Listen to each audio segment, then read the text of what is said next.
Senhor Jesus, estaremos comentando hoje a lição 4, da revista Betel, que tem por tema maturidade espiritual, da data de 25 de outubro de 2015, e que tem o tema o exercício da misericórdia manifesta a graça de Deus. Ou seja, quando nós exercitamos misericórdia, a graça de Deus, o favor imerecido de Deus, ele é manifesto na nossa vida. O tema com propriedade, ele é escolhido na carta de Paulo a Filemon, que era um cristão rico da igreja em Colossos, e que durante a prisão de Paulo se depara, conhece um escravo por nome de Onésimo. E esse escravo, ele tem uma particularidade, ele é um fugitivo, um escravo fujão, justamente de Filemon. Então Paulo, ele escreve essa carta enviada por Tíquico, e justamente é onde ele pede clemência a Filemon sobre a vida de Onésimo. O que me chama a atenção em tudo isso é a preocupação de Paulo em que Onésimo se retratasse com o seu Senhor.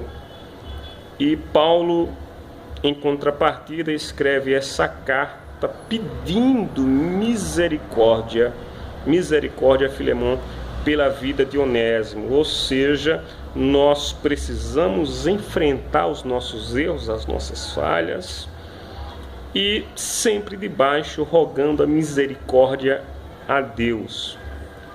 O texto áureo da lição se encontra em Filemon, versículo 15, lembrando que essa carta é uma carta pequena, é uma carta específica, dirigida a uma pessoa sobre uma causa específica. Então é uma carta que contém apenas um único capítulo, e o texto áureo se encontra no versículo 15, que diz assim: porque bem pode ser que ele se tenha separado de ti por algum tempo, para que o retivesses para sempre. O texto de referência se encontra em Filemon, versículos 10 até o versículo de número 16, que diz assim: peço-te, por meu filho Onésimo, que gerei nas minhas prisões, o qual no outro tempo te foi inútil, mas agora a ti e a mim muito útil. Eu te tornei a enviar, e tu torna a recebê-lo como as minhas entranhas. Eu bem o quisera conservar comigo, para que por ti me servisse nas prisões do Evangelho. Mas nada quis fazer sem o teu parecer, para que o teu benefício não fosse como por força, mas por voluntário. Assim, pois, se me tens por companheiro, recebe-o como a mim mesmo. E se te fez algum dano ou te deve alguma coisa, põe isso a minha conta, ou sobre a minha responsabilidade. Vamos estar conhecendo, então, como nós já falamos um pouco sobre os personagens, quem são, o tópico 1, quem são as pessoas envolvidas. Nós encontramos Filemon, que é um bastardo cristão da igreja de Colosso, e que tem uma relação muito particular com Paulo. Ele é uma pessoa muito íntima de Paulo, e Paulo, ao rogar isso, ele roga essa defesa, essa intimidade, esse carinho, esse apreço que ele sabia que Filemon tinha pela vida dele.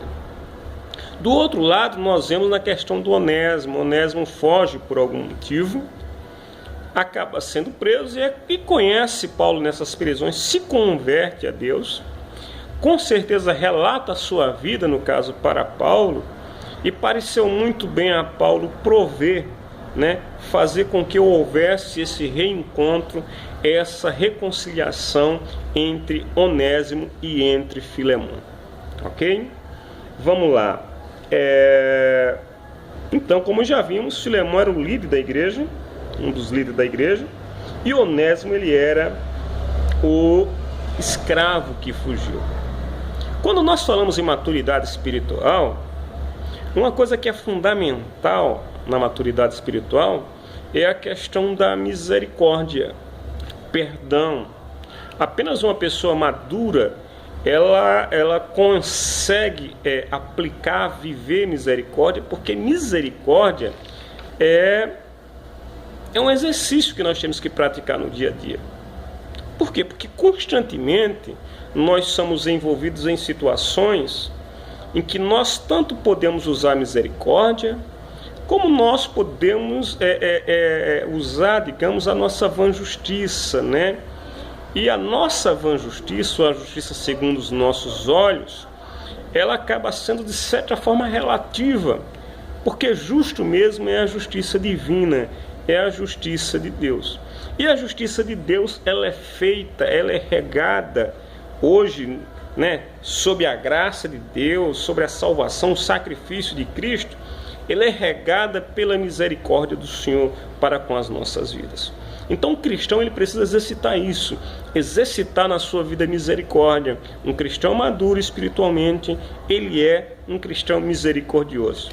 Então nós precisamos conhecer também Paulo. Paulo aqui, ele é de certa forma, como o autor bem coloca, ele exerce nessa situação o papel de Cristo na nossa vida. Ou seja, ele roga a Filemon pela vida de Onésimo. Porque o que Onésimo fez foi muito grave. Foi muito grave. Então, Paulo, ele roga aqui, assim como Cristo, ele interveio a nosso favor, tomando sobre si as nossas culpas, os nossos erros, os nossos pecados. E isso é bem explícito no final do versículo 16, onde Paulo fala para Filemon: olha, se ele te fez algum dano ou te deve alguma coisa, põe na minha conta, eu vou pagar, né? Eu pagarei o preço daquilo que ele te fez. E assim é Jesus. Jesus no Calvário, ele paga completamente o preço do nosso pecado, o preço dos nossos erros, o preço das nossas falhas, até hoje e futuras, né? Tudo está pago na cruz do Calvário.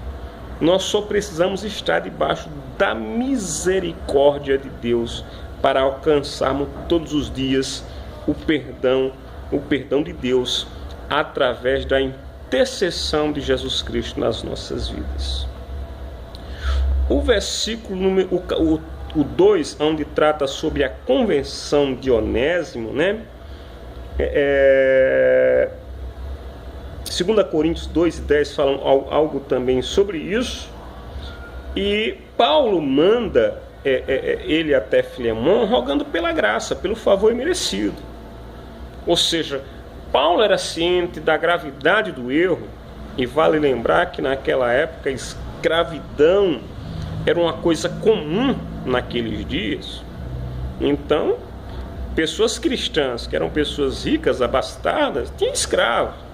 Claro que o verdadeiro cristão ele tinha um tratamento muito diferenciado com seus escravos, tratava de maneira diferente. A própria Bíblia manda tratar dessa maneira em algumas cartas que fazem referência ao tema da escravidão, onde fala sobre o escravo e seu senhor. Eram tratados com amor, mas a escravidão era uma situação corrente e comum naquela época, né? E Paulo roga aqui a Filemon a respeito da graça, ou seja, recebe com amor, recebe com carinho, recebe com perdão, porque ele está indo aí em busca do perdão e para reparar os seus erros, né?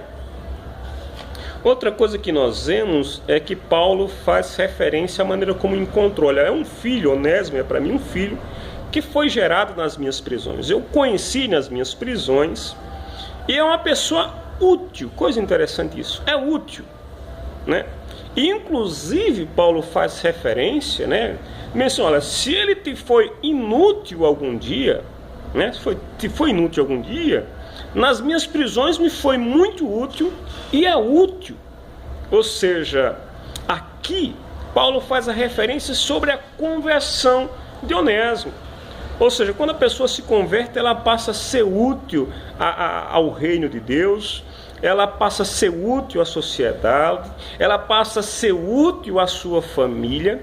E Paulo fala referência a isso, olha, Se ele era errado, ele mudou. Agora ele me é útil. Sei também que te será muito útil. Então recebe. Né? Paulo falou, encontrei nas minhas prisões, mas esse homem é uma nova pessoa, mudou. Recebe-o como se recebesse a mim mesmo. Então nós vemos aí a humildade de Paulo na intercessão, no caso que ele faz pela vida de Onésimo. Uma coisa importante que vale lembrar também é que Paulo era um homem livre, era um homem de cidadania romana. E ele se coloca aqui no papel do escravo, fala, recebe-o com a mesma honra devida a mim. E ele sabia que Filemão tinha um apreço muito grande por ele, tinha um carinho muito grande por ele, e com certeza, quando Paulo ia lá, era muito bem recebido. E Paulo faz isso, recebe-o como se estivesse recebendo a mim.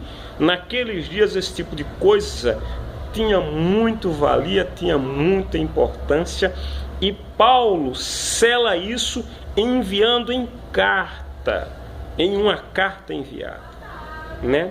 Então nós vemos a humildade de Paulo se colocando no lugar do escravo Onésimo e rogando a misericórdia, e não apenas a misericórdia, mas rogando que ele fosse muito bem tratado, que fosse recebido como se fosse o próprio Paulo chegando ali na casa de Filemão. Ok? Item 3, perdendo para ganhar. Coisa interessante. Filemão perde um escravo e ganha um irmão, né? Ganha um companheiro em Cristo Jesus. Ou seja, o encontro com Paulo, ele promove na vida de Onésimo o fim da vida passada, né? Ele deixa, né? Ele deixa a condição de escravo, ele recebe a liberdade. E isso acontece na nossa vida no momento que nós encontramos a Jesus Cristo, né? O momento da escravidão do pecado, a sujeição ao pecado acabou, passou. Agora nós somos livres e somos outra criatura em Cristo Jesus, ao nos conceder liberdade lá na cruz do Calvário. Ok? Onésimo, ele retorna lá precisando da aprovação de Filemão. Ok? E aqui o autor ele faz um negócio interessante.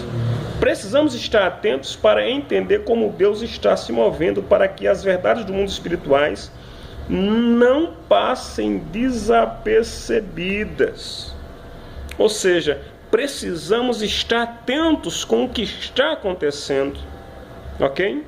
Inclusive ele faz uma relação, um informe, o autor aqui, pedindo o seguinte: informe que a pedido de seu líder, Filemão parecia reconhecê-lo como irmão. Ou seja, era um escravo fugitivo, que se fosse pego em uma situação natural, vamos tirar aqui Deus do contexto, vamos tirar Paulo do contexto, vamos tirar a salvação do contexto da vida de Filemão.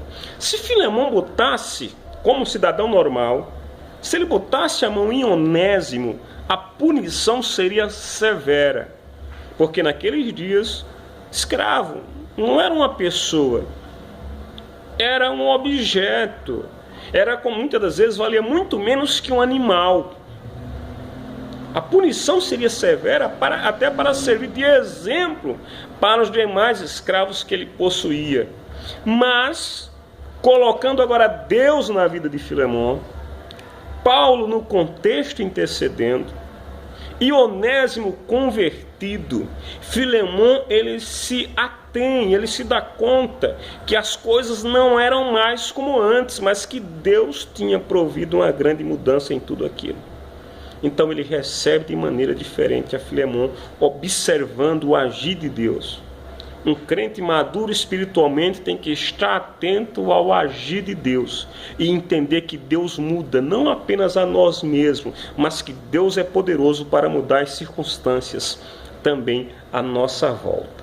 Ok? E aqui a lição é finalizada, colocando Onésimo, bispo de Éfeso, 50 anos mais tarde em Antioquia, né?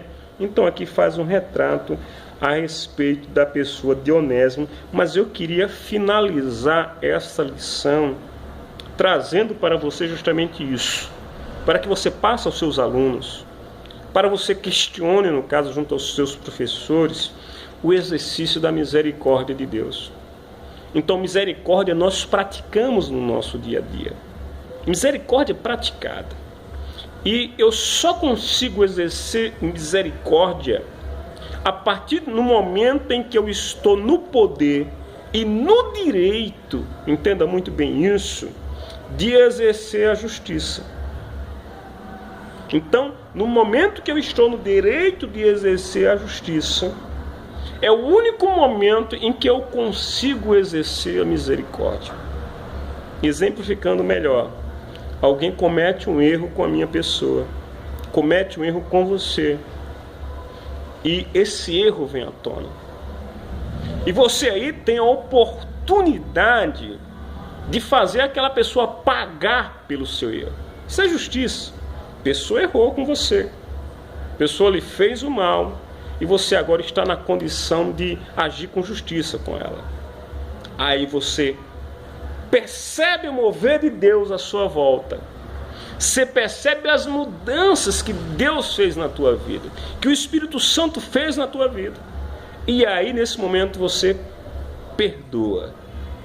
Você passa uma régua em tudo. Isso é exercer misericórdia. Volto a falar para você. Eu só consigo exercer misericórdia no momento em que eu tenho oportunidade de exercitar e de agir com justiça. É o único momento que me é permitido agir com misericórdia. Amém? Que Deus te abençoe. Logo, semana que vem estaremos comentando a próxima lição, que tem por título Judas Iscariotes, um apóstolo dominado pela carne, de 1º de novembro de 2015. E Deus te abençoe. Tenha uma excelente escola bíblica dominical. Amém? Paz. Deus te abençoe. E quero terminar como sempre termino todos os meus vídeos. Continue com Deus, porque com Deus os sonhos são realizados e objetivos sempre alcançados. Que Deus te abençoe. Paz.